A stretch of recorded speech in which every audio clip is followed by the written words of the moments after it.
Unlock the power of context, mastering homophones and homonyms.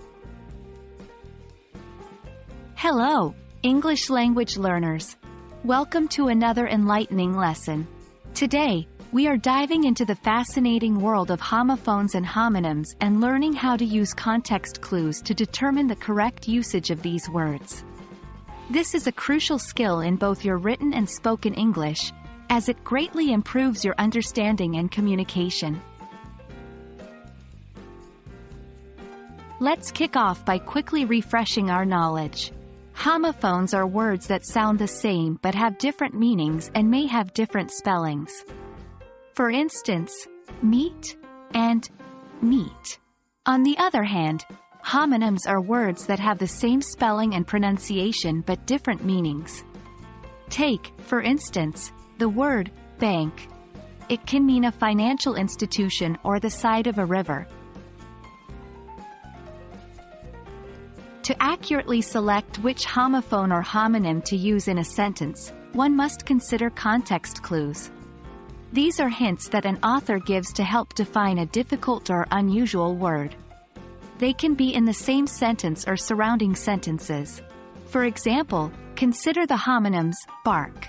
In the sentence, the dog's bark was loud. The context clue is dog, which indicates we're referring to the sound a dog makes. But in I accidentally touched the tree's bark, the clue is tree, indicating the outer covering of a tree. Now that we know what context clues are, let's see how we can apply this to homophones and homonyms. Consider the homophones to, and to. In the sentence, I have too many apples.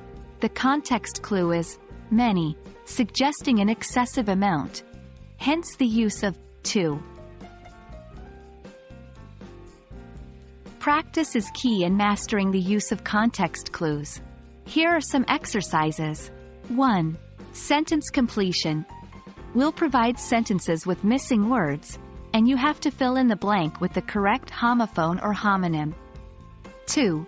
Sentence correction. In this exercise, we'll give you sentences with incorrect usage of homophones or homonyms, and your task is to correct them. 3. Contextual stories. Read short stories and identify the correct meaning of the homophones or homonyms used based on the context.